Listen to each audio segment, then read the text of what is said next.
Hello, everyone, and welcome again to another edition of the Shooters Lounge podcast. I'm your host, Matt, at Post323. Don't forget to like and subscribe, guys, to the YouTube channel, and also follow us on the socials at Shooters Lounge 3. Tonight, we're going to be talking Miami Heat basketball, and who better to have on talking Miami Heat basketball. If you don't follow his account on the socials, it's definitely worth a following. Even if you're not a Miami Heat fan, it's definitely worth following this guy. So from the Miami Heat UK, we've got Dan. Dan, welcome again to the Shooters Lounge, bro. How you doing, Matt? Thank you very much for having me back. It's been a long time, almost a year since we last spoke, and we were just saying before off air there, a year is a long time in the NBA, and at the moment a month is a long time, a week is a long time in Miami Heat fandom. So we've got plenty to talk about. We've got plenty. Absolutely, to talk about. Mate. Absolutely, recurring guest. So welcome back. I should have said, really, mate. Pleasure. Thank you for having me back on. Always a pleasure, mate. Always a pleasure, bro. You're more than welcome. So, going to be talking Miami Heat, which I'm sure Dan is very excited to talk about. I'm sure he's got some thoughts into as to what's been going on. There's a lot to discuss, Dan, I think, isn't there? It sure is. Yes, lots to talk about. So, straight. I mean, my team is probably the most talked about team in the NBA at the moment. So, I'm sure we won't be short of topics. No, definitely not, mate. Definitely not. No, absolutely. Yeah, I think Miami Heat are leading most podcasts, most sports shows. I think at the moment, it's nice to have instead of all the same Lakers talk, isn't it not? Yeah, well, it is, but it isn't when it's really being surrounded by basically what is just a circus at the moment with the front office against star player in the most public way possible. Interesting if you're a neutral, pretty devastating if you're a Heat fan, whichever way you look at it. We're not in the 5 stages of grief yet, are we, Dan? I've gone through 5 backwards and forwards number of times. Like I say, guys, you've got to follow Dan on the socials. He's definitely does not pull any punches. I think, is that safe to say, Dan? I think I'm quite happy to just literally tweet with my heart on my sleeve, and it's an emotional roller coaster, both good and bad. I tweet before I rationally think about it. I always try to look at any scenario in a light-hearted manner, but sometimes that doesn't always go to plan. But I try and find comedy and sarcasm through bad situations. So if you're not following me, just come and just laugh at my stupidness. It's fun. I think you're handling it well, bro. I think you're handling it well. You're doing all right, mate. You're doing okay. Absolutely. So I suppose the best thing is, mate, is to just kind of dive in as to what has been going on with the Heat this season. You're currently sitting, I think it's 7th currently just dead on 500, mate, 23-23. So is it just, is this just Miami? We always seem to be languishing around that kind of play-in standings, similar as it was last year. So, Dan, in your own words, can you kind of give me what's been going on this season, my friend? Yeah, well, I mean, even taking the drama aside, which we'll come on to, of course, in a little while, the Heat just in general are always relying on us to play above our weight, if you like. It's I get it because we've got a history of doing it. We do get the best out of what a lot of people would otherwise consider just mediocre players. Of course, we've got good players. We've got Bam, we've got Hero, we've got decent role players in people like Rozier and Jovic and stuff. So the team is fine. It's good. It's solid. But it is exactly what we have seen it be over the last few years. It is a 0.500 team. It's that slightly better than average league-wide. They're not great. They're also not crap. They're just exactly where you don't really want to be. You're in the middle. The record speaks for itself. You're a 0.500 team at halfway point, over halfway point now. And that's what we've always been for the last few years, even with Jimmy in his prime years. We had 1 year when Cole Lowry first came over where we were a 1 seed, where we were a regular season 1 seed. But that was a bit of a flash in the pan. Other than that, we've been exactly what we are. We've been a 4, 5, 6, 7, 8, 9 seed, anywhere in that mid, depending on how the other teams in the East are performing. So it doesn't surprise me where we are. I said on somebody's podcast, I do forget whose now, but when we was previewing this season, I said it wouldn't surprise me if the Heat seeded during the regular season anything as high as 2 and anything as low as about 12. I said we could be anywhere, and neither way would surprise me. If the Heat finished the regular, Right. this is way pre Jimmy drama. I said if this Yes. team is as it is, I would say, and we finished the season and we was around that 2-3 seed. A lot of people might have raised their eyebrows. I wouldn't have done. I backed No. him. I thought that was good. I thought actually the roster construction was arguably maybe the best it's been through Jimmy's career, Yeah. Heat tenure. But I also would understand that the Heat aren't necessarily a great regular season team, especially Jimmy Butler is not a great regular season player. It wouldn't surprise me if we hovered around the plane again and then went on another run or don't. Nothing would surprise me with this team because this is how we are built. We are good in some games. We don't. We are bad in other games. We beat a lot of the bad teams. We lose to a lot of the good teams. Every now and then we'll lose to a bad team. Every now and then we'll beat a good team. It's just where we are. It is. So yeah, it doesn't surprise me that here we are on the 29th, 30th of January, and we're sitting at bang on 500. So you're exactly where you thought they were going to be, sort of in that realm. It Yeah, seems pretty like much. that's been the Heat in as like you say, the last few years. That's kind of seemed like where they've always kind of ended up. Like you say, apart from that kind of 1 year where you finished number 1 seed, and but yeah, you always seem to be languishing in that play-in. We do. Always kind of in that kind of 4 or 5 teams at Yeah, that point, isn't and it? I did expect us to be better than what we're doing right now. If you would have showed me this on the eve of the season that this is where you're going to be at the end of January, I would have been disappointed. But obviously, there's a lot of exceptional circumstances that have occurred. You Yeah. don't expect your max player on 48 million to be rowing publicly with the front office, Yeah.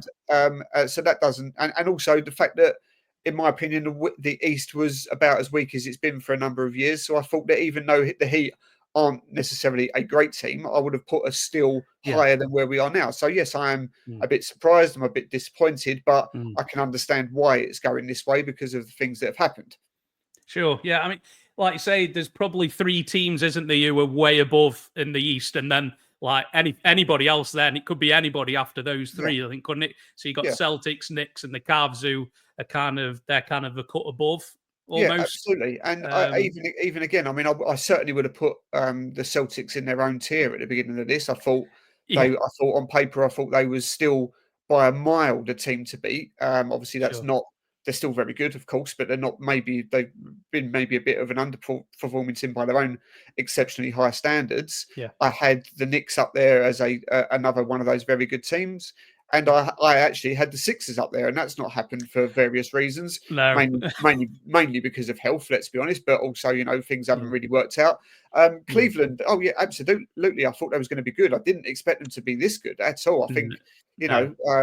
if anybody said they'd be the 1 seed and 6 games clear or whatever it is at this point, if you predicted that, hats off to you, because I didn't. I thought Yeah. they'd be good, but not this good. No, I thought Cleveland would be better because they changed coaches, because I didn't think Bickerstaff was getting the best out of that team, because it's pretty much the same team. They kind of all only just changed coaches, so Yeah. he's kind of shown, and it's the system's just kind of fit in, hasn't it? But yeah, Yeah, definitely, that's I right. think But they. but going back to your point, that was why I was saying, yeah, that's why after that, and like you said, then you had those 3 teams. Yeah. The rest of it, you could have picked them out of a hat. You've got the very, very good teams, which is only a handful of them, and you've got the very, very bad teams, which again is only really a handful of them in terms of Hornets, Raptors, Wizards. Maybe Yeah. you could throw in maybe the Bulls perhaps, but you'd say then the rest are Yeah. choose where you want them because they're all pretty much the same sort of standard. Yeah, well, they're like, it's not a complete disaster, Dan, is it? At the moment, you're only 3 games off the 4th seed. It's not.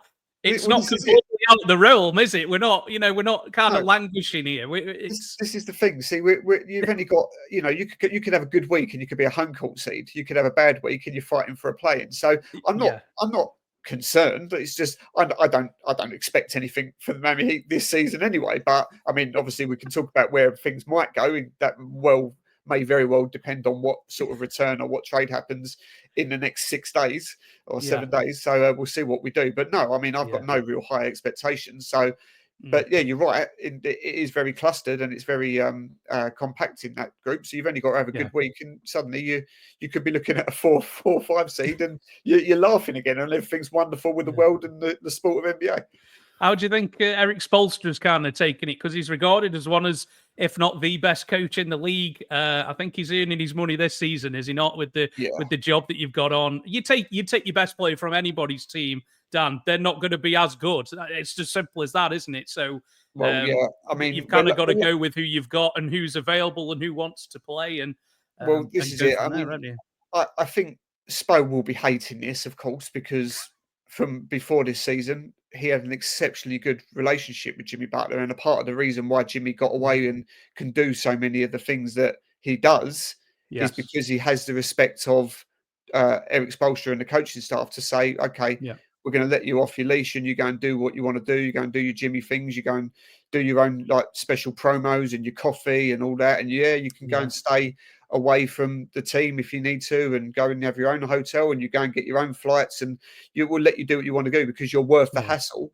And the respect is there that you don't let us down, and he hasn't up until now. So he'll be hating the fact that this has all gone this way.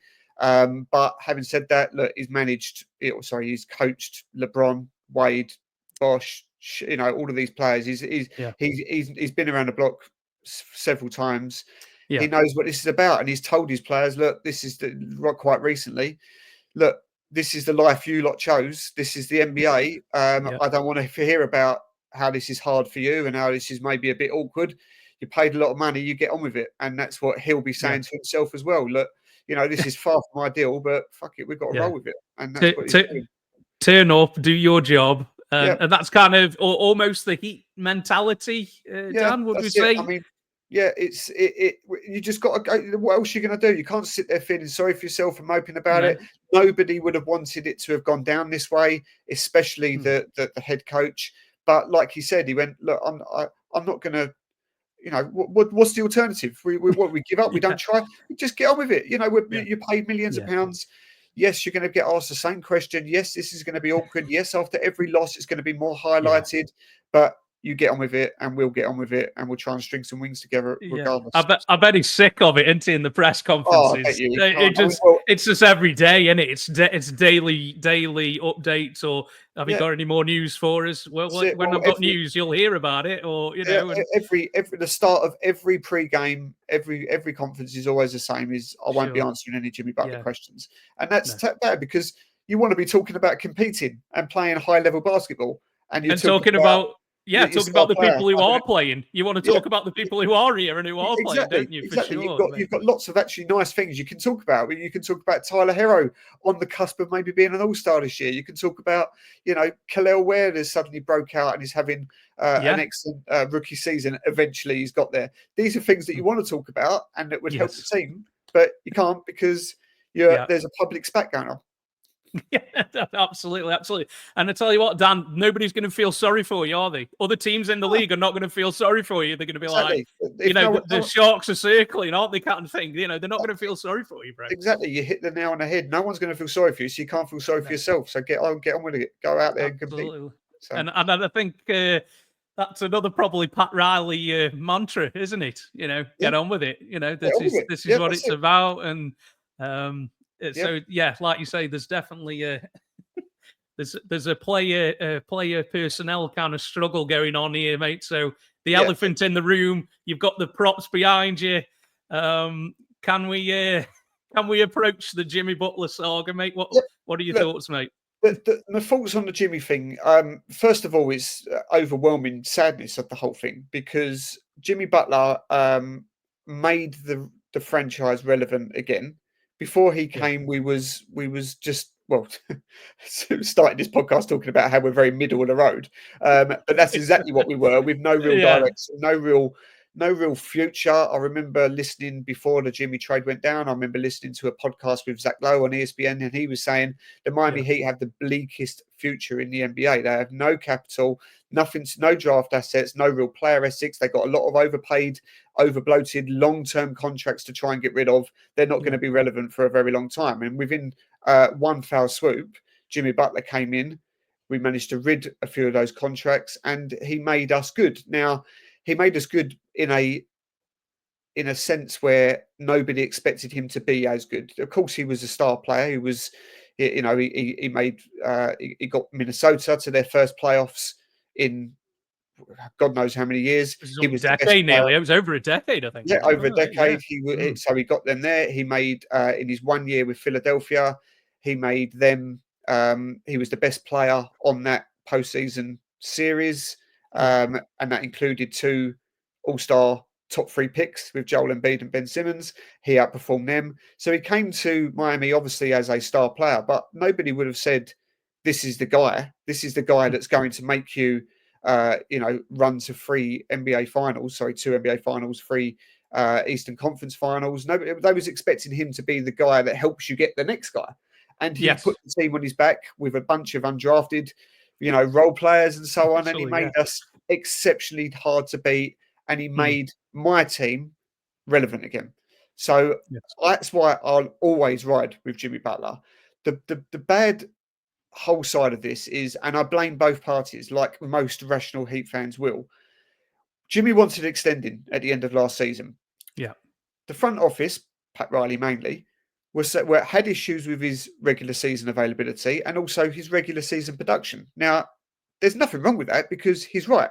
Jimmy Butler putting the team on his back and going on all these magical Cinderella runs, knocking out 1 seeds, going through the play-in all the way through to the NBA finals is brilliant. And it's given me some of the best sporting moments I've ever witnessed. Yeah. But also, if he'd just given another, 10% of that effort more into what he did in the regular season, maybe you'd get half a dozen more wins. And that half a dozen more wins might make you a 3 or 4 seed, which means you don't need to do as that because you get an easier route to the final.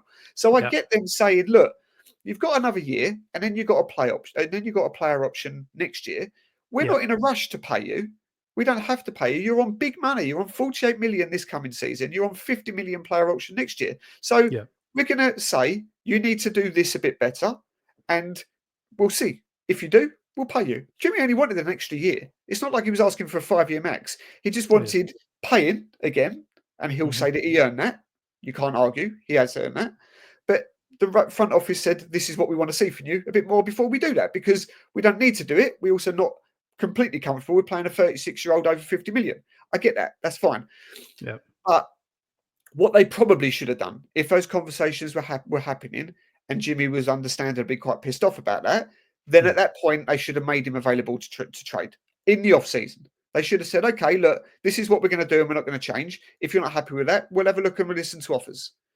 Then you would have had a lot more suitors. You would have had a lot more opportunity to get a decent return. You could have quite easily have got a decent player, maybe a couple of picks, whatever, for a player that's on that sort of money that is a clear difference maker to a contender. But they didn't. They went into the off-season or into the new season with a prove it to us. And Jimmy Butler isn't the sort of player that's going to take that well, especially when he sees that he's been failed, in my opinion. I think that's a valid thing to say. You've never gotten me to help. Every player that's come that has mentioned Miami, you haven't got him. Even when a player mentioned Miami only in Damian Lillard, you still didn't get him. Now, there's things to say about that. There's blame attached here and there. For whatever reason, the bottom that's a line fork in the road moment, isn't it? The Dame trade that never happened. That's a bit of a fork in the road now, Dan. You think about it, isn't it? And there's a lot of blame that you can attach to lots of other people. That may not have been all just down to the Heat. Joe Cronin, for example, decided to make an example out of his franchise player, saying Miami only, the player that's done everything for you by sending him off to a team he didn't want to go to. So to make an example of, we won't be bullied. So look, there's things that are exceptional circumstances, but the bottom line is we didn't get anybody. So I understand that Jimmy can have that argument. Yeah. But once you start the season and you roll on, and to be honest, Jimmy was playing quite hard. He even sort of said in the summer where they go the warm-up leagues and all that lot, the summer league and the summer camps and all that lot, he was saying, look, he's right, maybe I do need to be more available and all that lot, and I'm going to play hard. So the things ticked along nicely. And all the way through till beginning of December, he was available, he was putting up decent numbers, he was making a difference, job done. Suddenly something happened, and nobody knows what that is. He had a triple-double against Detroit Pistons. Then we played the Phoenix Suns, and he went off injured after about 10 minutes. During that time, he didn't really come back. He was supposed to be out for a game. It took him about 5 games to come back. And every time he was being made available, Jimmy was saying he's still unwell. It was the sprained ankle wasn't even part of the injury report. He was unwell. So something's happened there, and there's been some conflicting reports where he was saying that he wasn't available because he wasn't feeling well, but he was also seen out in restaurants and bars, and he was out with Paul Pogba, and there was this sort of, and obviously something has happened, and from that moment on, that's when the suspensions all started with him not appearing on for practices and all the rest of it, and this whole suspension due to detrimental effects of the team started. Then he comes back, he doesn't play hard, and that's when the whole I've got to go and find somewhere where I can get my joy, and that can be anywhere but Miami. And that's quite an interesting thing that he said anywhere but Miami. And then, of course, that turned out to be complete BS because he's basically saying, I want to join Phoenix, and that's it. So, ever since then, it's been a circus, a suspension after suspension. The whole, when he did come back and saying, look, my beef isn't with my teammates. I love them. They're my friends and all that stuff. But when you come on, you're not trying. When the team are performing well, you're sitting on the bench away from them. They're hyped when a dunk goes down. Jimmy's just doing a nice little golf clap, all this sort of thing. So it turned into a very public circus, and there's as I said, there's blame attached both ways. I don't agree with what the Heat did in the off season. They should have done it there and then and listened to offers. However, I also, as much as I ride with the guy, and I always will, and when this does go down, excuse me, I'll be very, very sad that the Heat have lost him. But Jimmy hasn't done himself any favors. The whole hair scenarios with every team's colours. I've never talked about hair colour so much ever. It's like, what's Jimmy going to do today? It's been a daily thing. He knows what he's doing, and he's wearing the Phoenix Suns trainer colorways, and he's posting little things on his Instagram that's hinting to other teams. You're still contracted to the Miami Heat, playing for the Miami Heat, being paid $48 million for the Miami Heat. What does that send to your teammates, to your coaching staff? It's not acceptable. And that's why he's burned a bit of his legacy with a lot of fans and the front office, because at the end of the day, however this ends up going down, you're competing against Pat Riley, who, however some people might say is washed and is past it, whatever, he's still one of the most powerful figures who is used to getting his way, who has dealt with Shaquille O'Neal, LeBron James, all of these people before you. And then you've got Jimmy Butler, who has forced his way out and made a public circus in places like Minnesota and Philadelphia as well. So you've got two parties here that are very used to getting their own way. Someone's got to give, something will give. And I'll be honest with you, Jimmy, I don't see it ending well for you, because you're dealing with a team who do hold the leverage here. If they want you to just ride this out and get nothing in return, they'll do it. And Jimmy's got to understand that he can want Phoenix as much as he's want, and shout it as much as he's want, and wear the colorways and have his hair in purple and all the rest of it. It's not going to matter. He can send, and they can send you to Phoenix. They can send you to Sacramento tomorrow if they wanted to. Anywhere, mate. Yeah, and you're not, like you said, bro. I think you put it quite. You ain't gonna win a battle of wills against Pat Riley, bro. You're not. You are battling the wrong guy, mate. I tell you that this now. Is it. And look, and that could come off to spite their face in the end, because he might look at it. But my personal opinion is, I don't think you're going to get a great return for Jimmy Butler anyway. That's the thing now. You've drove his stock that far down now, Dan, haven't you? What are you going to get for him now? Because people know he's disgruntled. Everybody in the NBA world knows. So that's right. What are teams going to be offering now? That, like you said, if you'd have done it in the summer, mate, exactly. Like you said, you'd have got a better return, bro. You were right. Before all this kicked off, you would have got a decent return. This guy is still one of the best postseason players in the league.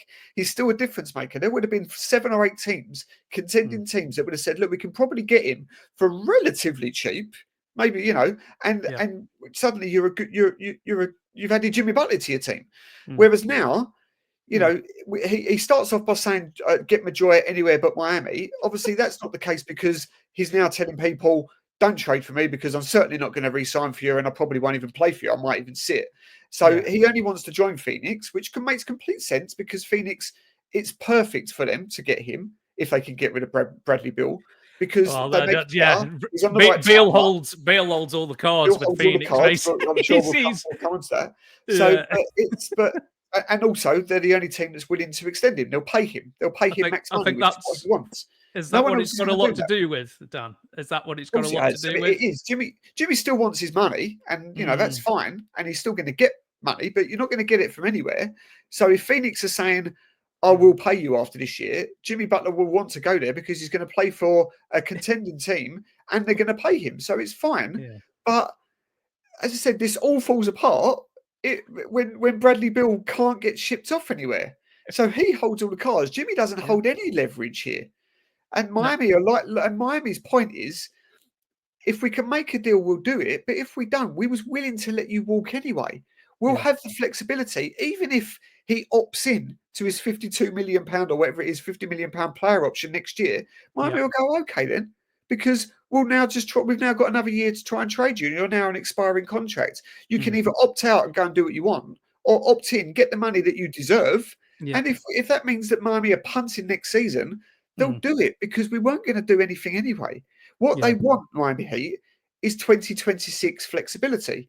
Because at the end of 2025, everybody comes off the books except Bam Adebayo and Tyler Hero.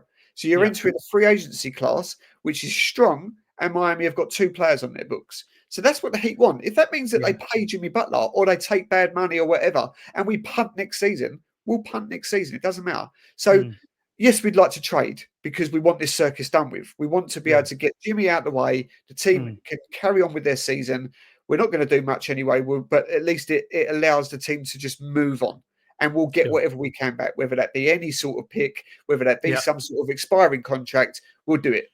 But it doesn't matter. If not, okay, they'll do that. And that's what Jimmy is sort of not like. Well, obviously, he'll know the scenarios, but he's pushing it with the Heat shrugging their shoulders, going, we don't really care either way. We only want you out the way so we can move on with it, so we can get you off of the roster and crack on with our season. Yeah, I mean, you're dealing with the guy, mate, who traded Shaq. You're dealing with the guy who let LeBron, just let him leave, or kind of said, we want people here who are willing to work and things on his way out.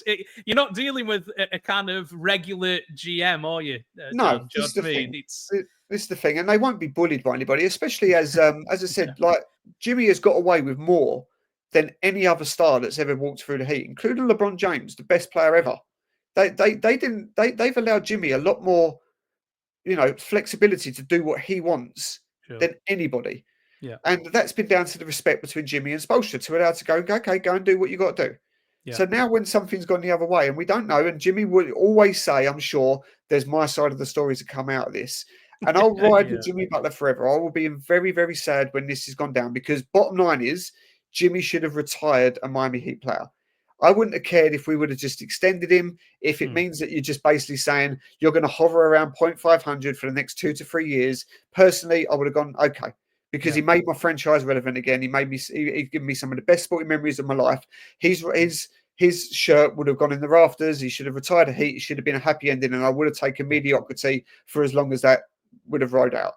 Yeah. But Pat Riley isn't going to have that. He's always going to look for winning. He's 80 years old. He's not got time to go. He's not going to punt anything unless he has to. And Jimmy's, as I say, he's fought off bigger than Jimmy Butler before, and I just don't think it's going to end maybe how Jimmy expected it to. No. Who knew that Jimmy Butler was going to end on bad terms with the team he was on? Well, a lot of people would have said everybody. Minnesota fans would have said everybody. Even Philly fans in some way would have said, yeah, we would expect this. We should have seen it coming, Dan, really, but, Coming, but no, I'll be honest with you. Yeah. No, I didn't see this happening. I really didn't. I thought that this was how it was going to end. He was going to be retired a Heat.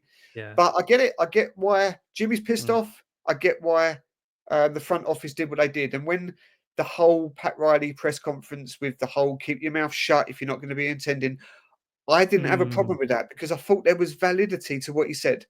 Absolutely. I don't think he told any lies, Dan. I think didn't. It was like, well, yeah, you're not here, so shut up. Yeah, that's about it. Yeah, that's right. What can you say? you know, and that's why when they said at that point at the off season, we're gonna wait and see what happens this year before we commit that sort of money to you with an extension. They didn't say we're not extending you. We said we're going to No. see how next year goes. Yeah. If Jimmy was unhappy at that point, that's when they should have said. That's the only mistake that the front office made, in my opinion. That should have happened in the off season. It could have been done, and we could have actually got a good return. And now we're seeing a public circus for a team that's supposed to be one of the most professional teams in the association. I mean, who knows how much, you know, I think the trade's going to get done before the deadline. I think it's in some way, I think it's probably going to go down. Would you say that? It will. I would I wouldn't be surprised if it doesn't, but I think it would be a catastrophe if it doesn't. That whatever happens, whether it's whoever budges, whether the Heat do take less than maybe what they want, and just get into Phoenix, whether they feel like they're trying to do it begrudgingly, that they don't particularly want him because there's too much bad feeling, and whether they just let him go there and take whatever back, or whether Jimmy does get to the point where he says, okay, I'll now start to open my horizons and maybe I do get traded anywhere for the rest of this season. You just don't opt in next year. If you're that bothered, you don't opt in. If you want your joy back that much, Jimmy, decline your player option next year. Don't take the 50 odd million and go and sign for whoever you want. Yeah. I think it would be really, really bad for all parties around if he's not traded by February 6th. Yeah, absolutely. I mean, it's you know, he's one of them guys. I thought when he signed for Miami, I thought this is the exact organization that Jimmy needs to be, because he's been to lesser kind of franchise teams, let's say, that maybe don't have that kind of infrastructure, and he's just run amok, hasn't he? He's just absolutely caused chaos. Minnesota, Philly, in Chicago, really, it kind of went away in the end. And and I thought Miami is exactly the right place for Jimmy Butler, because he's it's got that infrastructure there, and exactly. Look, as much as I've just said about, from my own personal point of view, how Jimmy Butler made the Miami Heat relevant again. Miami Heat needed Jimmy Butler, but Jimmy Butler needed the Miami Heat too. 100%, and that's why it was perfect, because yes, Jimmy has made himself, one, a hell of a lot of money, but two, he made himself accredited league-wide into what a special player he is from those playoff performances.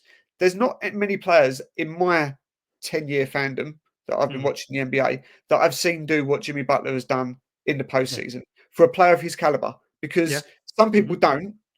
I mean, I wouldn't now, but some people didn't, even in his prime, ever class him as a superstar. They classed him as a good player, a star, but not a superstar. Yeah. And I get that. But apart from maybe Kawhi Leonard when he was in the Raptors, and of course LeBron James, I haven't seen anybody do what Jimmy Butler did with a cast of players that he was supporting him, carry not once, but twice. Take the team. And that was all down to Jimmy Butler's will, grit, hard work, dedication, and desire to be better than what he is subjected and subjected to be. There's been that narrative, though, I think, Anthony, for a few years, Dan, as there's regular season Jimmy and then there's playoff Jimmy. And I think that's exactly. a lot where the friction's been, like you mentioned, mate. And there's that's fair. That's not an unreasonable criticism. Jimmy Butler you watch the games, you can tell, can't you? He goes through the regular season. He doesn't sit up and take notice until All-Star break's done, and then there's another level. But starts warming up. Then starts winding up, doesn't he? Like that's right. And nobody can tell me that they haven't. Even the biggest Jimmy Butler haters, if and they're out there, can say that they looked at those postseason performances and say that wasn't greatness. It was exceptional. But and that's why I'm very, very sad that it's ended the way it has. Yeah, and I think it's a shame, isn't it? Like you say, that's how it's ended. Where are the Miami Heat fans then, Dan? Obviously, you're still kind of with Jimmy, which is a really nice thing, and even though it might kind of end with him leaving the team, but where's the Miami Heat fans kind of have they kind of turned against Jimmy a lot, or is it kind of even? More so now. When obviously, because this has been like a 6-week now long. We're drawing it out now, aren't we? Yeah. And a lot of people were very against the front office to start with. I would say it was like 80% blaming the front office, 20% blaming Jimmy. I think somebody summed it up very nicely with the fact that they were saying Jimmy Butler has done his job for Miami, Pat Riley hasn't. So that during the Jimmy era, saying that he's done what was expected of him, Pat Riley hasn't done what was expected of him, and I get that. I thought that was quite a powerful phrase.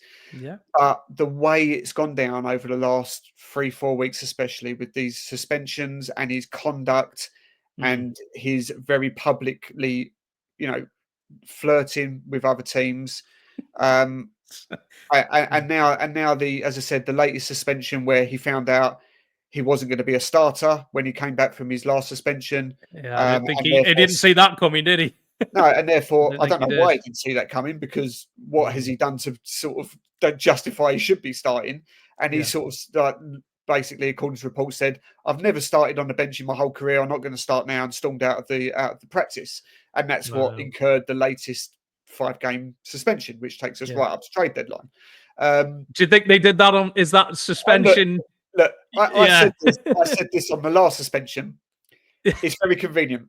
It's very convenient because Miami would be more than happy to fine him again, save another few million in salary, but more importantly, not risk any form of injury for any trade. Yeah, I mean, if he got injured now, exactly, and he's done for the year, you're like, oh my days. And not have to have the constant focus on court every time, because every game that he came back, when they're being announced onto the court, he's not partaking in it. He's just standing there, whereas all the other players are doing the usual high fives and geeing themselves up. He's not. So the whole focus, it's just team chemistry. It's that you're 5 guys, and when one guy isn't there because he's got his mind on Phoenix, it's not good.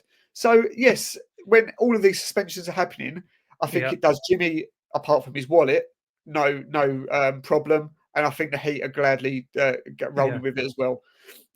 Obviously, Jimmy doesn't watch basketball, mate, because I'm a Suns fan, mate. I don't know what he's seen from us that he wants to come to us, bro. We're languishing in that 7, 8, 9, 10 range as well, bro. So I don't know what he's. I'll tell you what he's seeing. He's seeing an owner saying, "I'll extend you." Past this season, and there's nobody else that's willing to do that. And don't get me wrong, Jimmy Butler with Kevin Durant and Booker and whoever else you managed to get around that is still a pretty good team. That's a team that can make some noise. No team's going to want that in the first round. Doesn't matter where you seeded. No. I think the era of the big three's over, though, mate. I was talking on a podcast the other day about this. I think the era of the big three's over. So to me, putting up another big three for me just doesn't work in this game now today. How it is. I totally agree. But then when you look at postseason players and you've got Jimmy Butler, Kevin Durant and Devin Booker, you're not going much further than that. That's about as good as it gets. So I can totally see why they get him. So in terms of clutch performers, I think you're in a good place, aren't you, bro? Yeah, that's a pretty good damn team. So I see it. But of course, the main thing is he wants his money. He rightly so. Perhaps he wants his money, and Phoenix are right there on the right timeline. It makes complete sense for them. It gets them off of the horrible Bradley Beal contracts if they can find any suitor for him. So I get it. They're going to say, "Look, we'll pay you, and we've got another 2, maybe 3 years where we give this our best shot." And to be honest, I think that's pretty fair. Yeah. Not only have we got to convince the team to take Bradley Beal, we've got to convince Bradley Beal that the team's a good idea. It's a double whammy, mate. So they're talking about 5-6 team trades to make it work. It's going to be carnage. It's going to be pretty mad. Yeah, I don't know. But, that's why whatever it has to happen. I can't. Because if it goes past the trade deadline, at that point, the Heat might as well just say, "Right, Jimmy, we're sending you home with pay, but we're not having you around the team." You're like gardening leave or something, or that's it. Just pay him, but tell him not to come in, because you can't keep suspending him. You need reason to. It's already cost him. It's already cost him over $5 million in salary. I was going to say it's around 5-6 million that he's already lost. So somebody's going to have to pay him that somewhere. Recruit the money. Yeah. But saga. Yeah, it does seem to have gone on a long time, bro. I'm sure it's longer for you, mate, than I'm just a kind of innocent bystander, mate. But you're kind of living it every day, dude. It's painful. Yeah. But how do you think the team have kind of handled it Do you think it's been a detriment to the team, or are they trying their best out there? And I think they're trying their best, but I think it has to have caused a detriment. And I'm also you're never sure how many of these guys in the locker room are still riding with Jimmy, because at the end of the day, he's thrown a lot of this season under the bus. Has he And quit on him? yeah, he's quit on him. Exactly. He's quit, whatever way you want to look at it. He's quit on the team. And there'll be people that will understand it. There'll be teammates that are friends with him, but it wouldn't surprise me when all of this is done, whether 4 or 5 of those locker room guys say it was a disaster. Or, they've lost respect for him and they wanted him out, and they don't now talk to him. They don't communicate. We're never going to find this out, but if you're asking me right now, yeah, of course. Look, we're trying to go out and compete with being under this cloud, and the team has got its limitations as it is. Let alone your star player, your max player, your leader, all that lot. Quitting on the team, as you say. So of course, it's been detrimental. So such a big personality as well in the locker room. I could imagine, losing your kind of emotional leader as well. That's right. It's other people have got to try and step up now and take that kind of mantle now, haven't they? But I think the MVP of this whole thing has got to be Kevin Love's Instagram, hasn't it? Right? Kevin Love's been incredible. I mean, how is he not got a roundhouse kick from Pat Riley yet? I do not know. I don't know how he's managed to just for a month now just literally take the piss out of this. Brilliant, honestly, brilliant. I mean, I can only assume like the Heat are just like, look, is a 2-time or 3-time, whatever he is, NBA champion. He's on a vet minimum. We need his presence. Just let him do what he wants. Who cares? He's making light of it, but it is brilliant entertainment. It's funny, and I mean the guy was in the tunnel the other night to Triple H's music, spitting water out of his mouth. I mean, this is what we're dealing with, isn't it? It's just like it's just having fun with it, and he's coming towards probably towards the end of his of his career. He's gone from NBA player, influencer, NBA champions, to now just an Instagram influencer. But I'm absolutely here for it. It's hilarious. Absolutely, mate. Yeah. Oh, when he put Denzel on their clip the other day, I was done, mate. That was comedy gold. It's been great. You think you can do this to me? Oh, mate, it's just fantastic, bro. It's some to people it's not a laughing matter, but I did find it's not to anybody, but it certainly is for Kevin Love, and he's making us laugh. In a dark situation, he's keeping us laughing. It's very, very unserious, which is great. Yeah, well, I mean, like you say, he's been around, mate. He's seen it all, hasn't he? He's seen some. He doesn't care. Well, I mean, what's the worst? I'll find me as well. Okay, fits minimum contract. I've got about probably 200 million in the bank. Do what you want. Yeah, man. He's Kevin Love's banked some money over the years, bro, hasn't he? For sure. So I think he'll be okay. But so obviously with Jimmy's kind of absence, you're kind of pointing now to. Who's the leader of the team, Dan, aren't you? And I think, Hero and Bam are probably, 2 of those guys that they're kind of looking at now. So do you think that, either of them or both of them, could they be the future of the team as to kind of, take Miami to the kind of next stage of the, the latter half of the decade or not? Yes and no. They're both very good players. I mean, we're going to find out tonight whether Tyler Hero's made All-Star. He's right on that cusp. He's had a fantastic season. Yeah, he's been brilliant. He's finally, we're in year 5, year 6 now of his NBA career.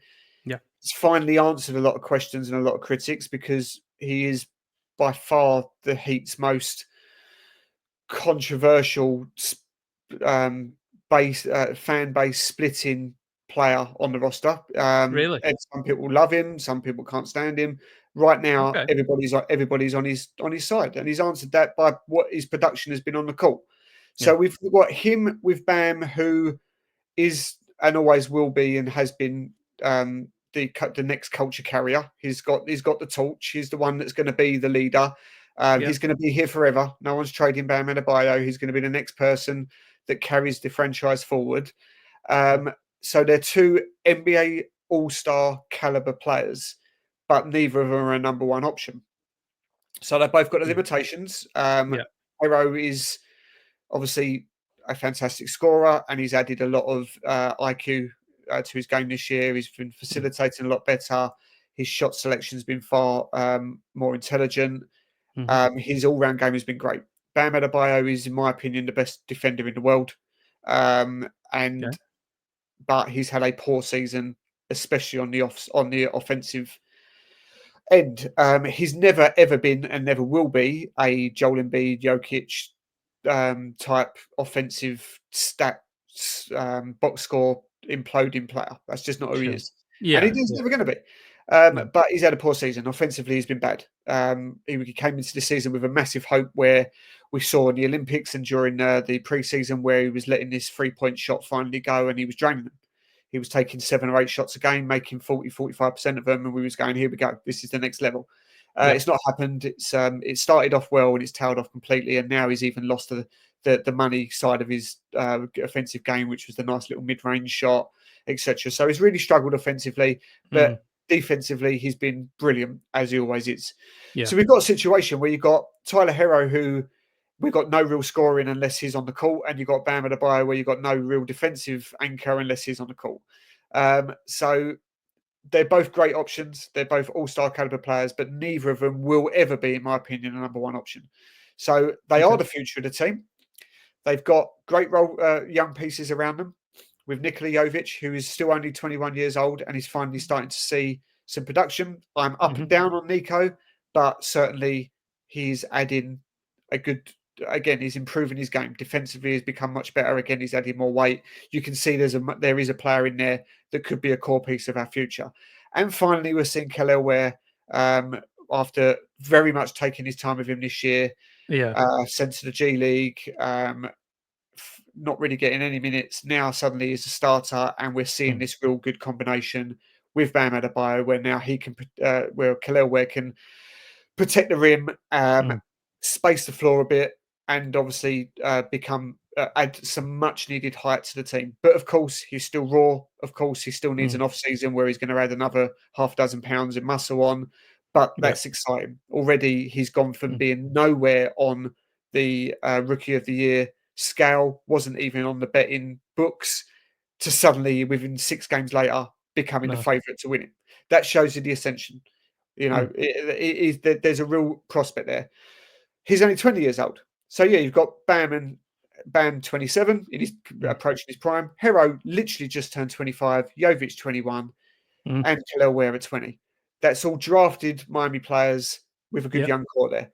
But you're screaming out for a star. This very much, at the moment, with a few other good little free and D players, or you had a Duncan Robinson in there and you had a Hayward Highsmith and so on, that's a good core. Reminds me very much of what you had with Cleveland. Then they added Donovan Mitchell. Very much in the middle of the road, a good team. They'll always give you a game. They'll always throw a game to a bad team. That was where they was. They added Donovan Mitchell. Suddenly they're a 1 seed. That's what I feel like Miami need. It's glaringly obvious. They need that star, that 1A player. Where that comes from, I don't know, because Miami have got limited assets, and even on a player point of view, if you said that you're going to require a star, well, almost undoubtedly one of those players I just mentioned is going to have to go the other way. So it's frustrating. The question on your board here, are Herro and Bam the future of the team? Yes, but they need help. Nice. Yeah, I think you're right, bro. Yeah, Mitchell's a good comparison, bro, isn't it? Where you got a good young core there, and then you get that guy there. They've got their star, and now they're great. You know, they're gonna have a real strong season. They're gonna go very far in the postseason. Miami are on the same blueprint. They just need to find that star. The problem with Miami is we've got limited assets, both in draft capital and who you're going to give up as a player. It's who you're chucking the ball with 4 minutes to go, aren't you? And go on, make it happen for us, like, and I think so. But like you say, there's a good young core there, bro, isn't it? I mean, like kind of OKC, they've got the guy and Shea, and then the kind of young guys at the core as well. And I mean, look, OKC are a ridiculous exception because they've got this boatload of owning like the next 7 drafts, and yet they don't even need to, because they've drafted and coached this young team to an absolute juggernaut. So they're a real strain or change to the spectrum here. But you're right. Miami, one thing you can slag off the front office for failing Jimmy Butler and not getting these stars, and I'm sort of on board with that because the evidence is there. But one thing you Yeah. can't say they don't do well is draft. They've drafted incredibly well. I mean, you look at even if you rolled with Bam, Hero, Jovic, Robinson, Ware, they've all been drafted by the Heat. You know, that could be your starting five, all drafted by the franchise, and they're a Yeah. decent team. Mm. It's just now the problem is the restrictions, as I said, in how you get the player that takes them over the hump. Yeah. No, absolutely, mate. Yeah, there is something there, but it's gonna take something now to kind of Yeah, well, who knows who you're gonna get back in the if this Butler trade goes down. yeah. Who are you gonna get? Is it gonna be draft picks moving forward or The Butler thing, I'm not anticipating any sort of decent return. If you can manage to swindle one first round pick, I think you've done yeah, exceptionally well. yeah, Because whoever does, if it is going to be Phoenix, whoever takes on Bill, whoever you can get to take on the Bill contract, you're probably going to have to yeah, sweeten them with 2 first rounders at least. yeah. So that's just to let you take on. And then Please of course take this man for 50 million. exactly. And then of course, you know, like we keep coming back to, Bill's got to agree to it anyway. So That's the I'm thing. not You can't anticipating trade him to Siberia, the NBA exactly. Yeah. Siberia, because he's going to go, no, thank you. I'm Right, all and you're right. not going to Cheers. get you're not, and even if it doesn't end up being Phoenix, well, okay, who are you going to get that you're going to trade for Butler in return? When Butler's saying, by the way, I'm not going to re-sign for you. So I'm expecting the Jimmy Yeah. Butler return to be maybe one half decent productive player, but But pretty not a much just guy. Not a number expiring one. contracts. Like, yeah. Just give Yeah. it. They're going to just take an expiring and maybe something that they can work with. And Yeah. to be honest, Yeah. I'll take it, to be honest. As long as Yeah. I don't take any money into 2026, I'll Yeah. I'll go with it. Yeah. What we didn't say, Dan, also, like when we were saying about Jimmy, what because his stock now is in trying to draft him, trying to trade him, excuse me, that his value is low. Also, other teams are looking at this going, I don't want this problem. I don't want this problem on my team. So it's other teams are looking at it going, I don't want Yeah, that. I don't want that. I don't want that problem. Like, and then add into the mix that he's actively telling them, by the way, don't trade for me. So he's trying to get one team to trade for Yeah. him, and if it doesn't go down, then What's it what got are you going against to say? Memphis, Dan? What's it got against Memphis? What's wrong with Memphis? The stupid thing with Memphis, if you put Jimmy on that team, that's probably going to contend better than what Phoenix would do. Yeah, absolutely, mate.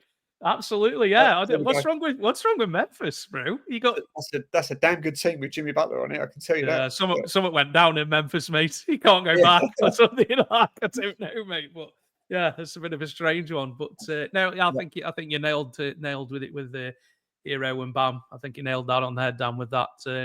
But kind of going back to the fans are unhappy and things like that with Jimmy. Are they mad with Jimmy? Are they mad at the front office? You did say how old he was earlier, bro. We were talking about Pat Riley. Is it maybe time? Such a figurehead of Miami, the kind of face of the Heat, really, for all the years as coach, GM, coach again, back up to the front office. Is it maybe time that Pat kind of lets somebody else take the reins or have a go of running things, Dan? Well, I mean, Pat Riley always gets all the heat on social media, etc., for any sort of failure that the front office go down. But what people always forget is Pat Riley's just part of the process. It's Pat Riley, Andy Ellisberg, Mickey Harrison, and Eric Spoelstra. They're the 4 guys that make all the decisions as a collective. So, Pat Riley, of course, is the figurehead. He's the president. He's one of the most famous names in the NBA. His track record speaks for itself. But yes, he's 80 years old now, or just about to be 80 years old. The bottom line will be, it's totally down to him. If he decides he's got another 5 years and he can work with this brain trust that the front office are called, and they make these shared decisions on what they feel like is best, and he's a part of that, and he feels like he can take whatever this new post-Jimmy build might be into another contending championship team. If he feels like he's got that in him, he'll do it. But in terms of, is it time for him to let go of the reins? As I said, it's not just him. Mm. It's a collective of 4 people that have all been together for a very, very long time making these decisions. So if Pat Riley does decide I'm going to go and put my feet up and ride off into the sunset, 3 of them are still going to be there, and they'll probably just promote one of the other guys in.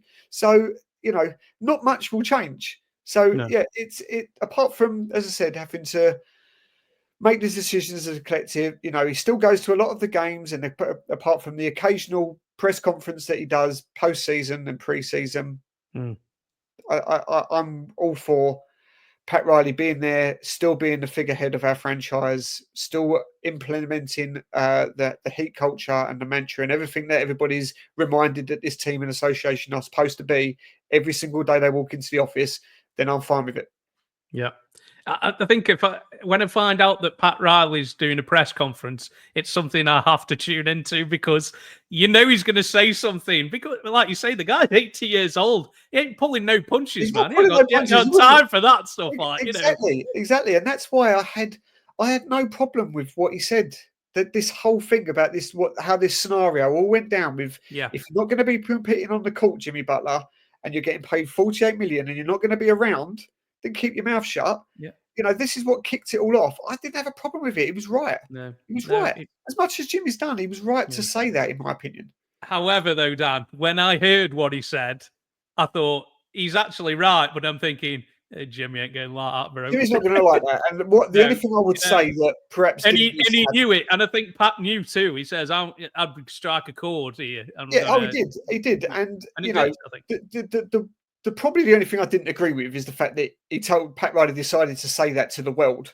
He probably could have just said that in a meeting with Jimmy Butler, because there could have been a lack of empathy there, especially considering it was only a couple of months since Jimmy Butler's father had passed and so on. So he was dealing with that as well. He probably didn't need to twist a knife in like that. As much as I've said, he was right.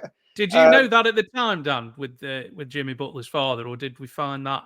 I didn't find that out until later, but did you? No, did you kind of as a Heat fan? Yeah, I think it was public knowledge that Jimmy's father had passed. I think so. I mean, a lot's happened since then, and my brain's not the best as it used to be. But but regardless, Pat Riley would have known that, and I would have. For sure. That's the only thing I do sort of think, whether or not he regrets it or not.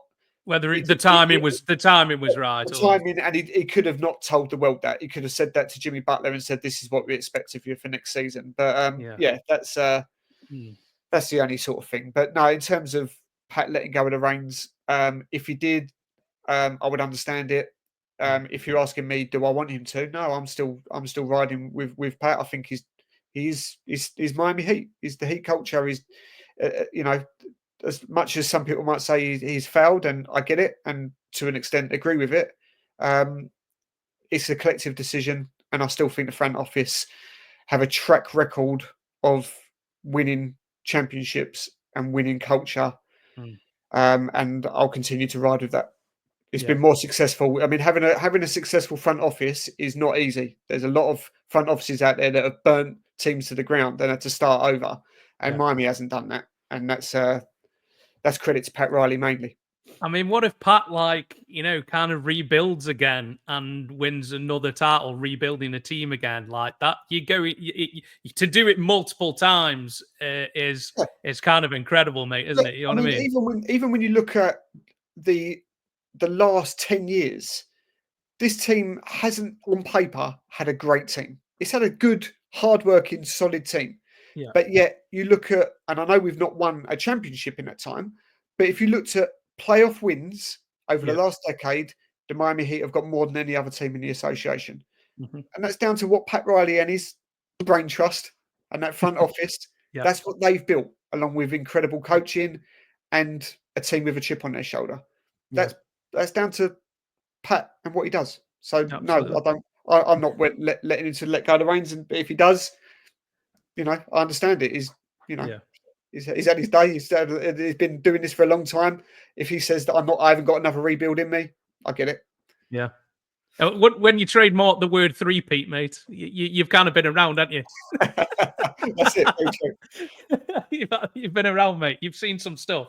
You've done some things in the league, isn't it? Like you say, probably one of the most recognizable people in the NBA, isn't he, for well, it seems like forever, doesn't it? Yeah, Absolutely. for a very long time. But He's a legend.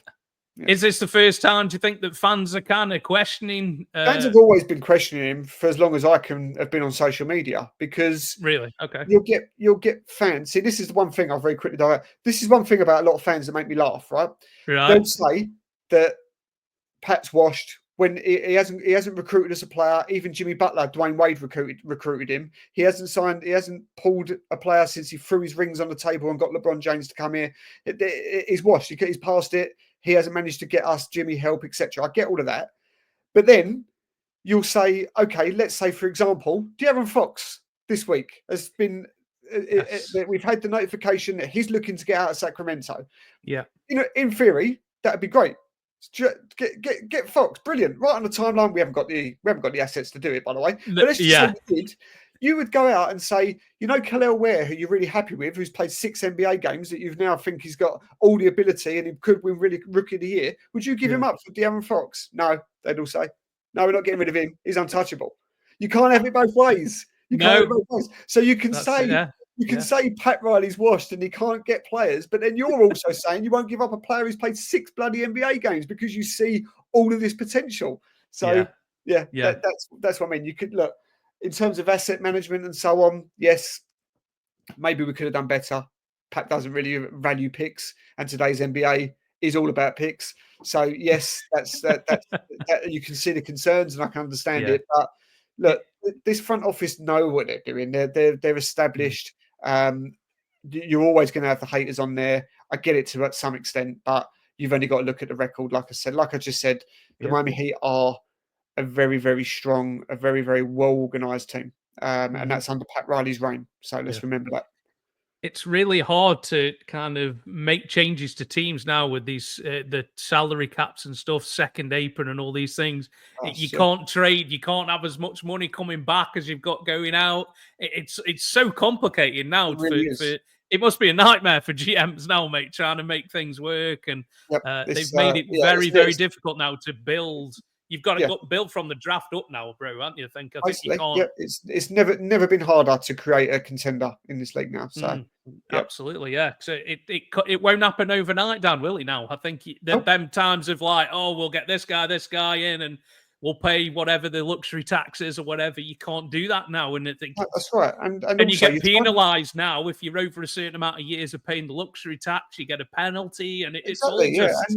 And like you're trying to do it under all of these restrictions, and even when you you manage to somehow make a move, or you give up an asset, whether that be a pick or a promising player or whatever, you've always got to have in your mind, like, even if Miami, I just mentioned their Fox, and we're not going to get Fox, we haven't got the assets to get it, but even let's say we did, for whatever we would lose in terms of what we're going out, what is that going to do? How much is that going to elevate us? Is it going to make us a contender? Possibly. Is it going to make you a winner? What's the benchmark here? Are we still saying it's the Celtics? Are we still saying it's, I don't know, the Nuggets or OKC?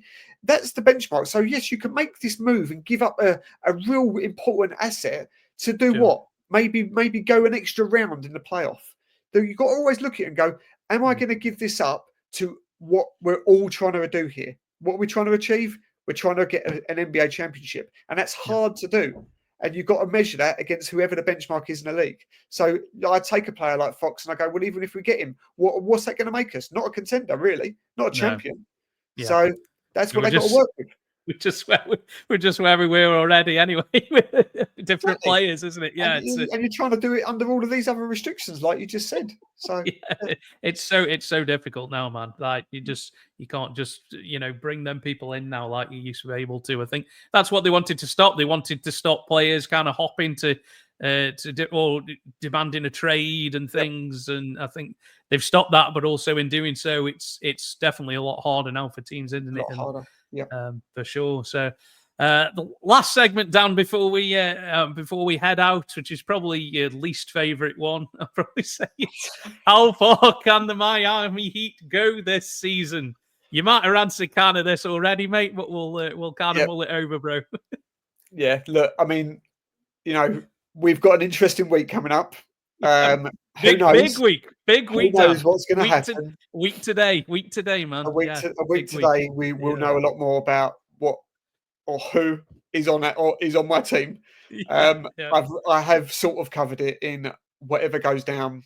I don't see it really changing the landscape because yeah. Miami are realistically lowering their expectations the closer we get to trade deadline. They're going to lower their expectations. They're going to want Jimmy off this team. And the only thing they're going to care about is 2026 flexibility. As I said right at the beginning of this show, we've got Tyler Hero and Bam Adebayo, and that's it on the books. Of course, you've Hmm. got players like Jaquez Jr. and Jovic that will probably get extended, but it's not going to eat into your salary cap by a lot. So we've got a pretty clear book. They're not going to compromise that by taking big money on. That's the whole reason why this whole deal hasn't gone through, because otherwise we would have taken Bradley Beals by now. Yeah, We don't want the big money. Whether we take whatever it may be, whether that be 2024 expiring contracts or money, some sort of dead money into 2025, doesn't matter. The Heat are going to do nothing this season. They're not going to do a lot next season as well. I think they would almost look at it as though just punt the season and we'll see what we can do in terms of 2026, in terms of free agents and a soft reset. Things can change very quickly. We know that people can go for nothing. Two contending teams. You've only got to look at like OKC's and Phoenix Suns to some extent. Cleveland, who were terrible a few years ago, now top in the East. Look, end of the day, you've only got to get three good players really, and you're a contending team. So we're not going to compromise that by taking bad money on this year.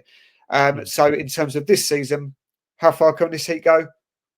First round exit, literally. yeah, I think we'll be a play-in. I think we'll probably be the 7 seed, if I'm being honest. Obviously, you can make a case for us being anything as high as 4. I just don't see it personally. I think we're too inconsistent. As I said, we beat the bad, we lose to the good. Every now and then you throw in one the other way around. yeah, We are what we are. We'll get through. I'm sure yeah. we'll get through. We're playing the playoffs. We'll have either probably Cleveland or the Boston Celtics in the first round, and that'll be that. I'll be surprised if we take a game. I know. So Yeah, yeah, a very disappointing off season because I did. Season it's been because I did go into this season optimistic, maybe unreasonably optimistic, but I did actually think that this team, with Jaquez Jr. being with his rookie year being so exceptional, I was yeah. excited for where. I was pleased that Jimmy seemed to be coming back with the right attitude. I was excited for Hero's jump. I thought we would maybe get something out of Terry Rozier. None of it really has come to fruition, other than the fact that Tyler Hero's been exceptional. So that is all we've got that's going to be good. I can't see it changing in any way, shape, or form unless something exceptional happens over the next week.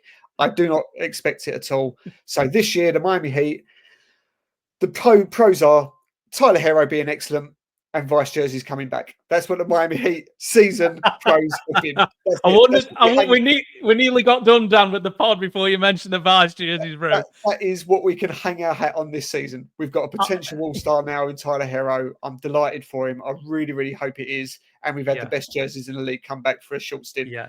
That's it, man. That is it. I think that was done at a very strategic time, Dan, releasing those Vice I think jerseys, that mate. was very, very clever. Very clever in the fact that we need something to pick the fan base up. So they brought them back. So, I mean, a Jersey man such as yourself, it's exceptional. right in your wheelhouse. I believe there's. Sorry, go on, bro. It gets rid of the Heat culture jerseys, which I was never fond with anyway. So they've bidden them off to bring back the Vice collection with the Vice court and everything. So that was our season. Vice jerseys coming back and Tyler Hero being good. That was it. Unfortunately, bro, for Tyler Hero, the league is so deep now that it's so difficult to get in. There are a lot of good players who don't make all-star teams now. The league is it's deeper than it's ever been, bro, isn't it? It is. And, as much as I love him, look, the most important thing, if he doesn't get it, is we've got a player there now that you have an all-star caliber player now. An all-star caliber, and no one really, even though I had faith in him, and I had my frustrations with him as well, like everyone. I always said that I believe that that's where he can be, and whatever happens, whether he gets it or not, he's in the conversation and he deserves to be. So I'm pleased on that front. But no, Heat will be done first round. That'll be at best.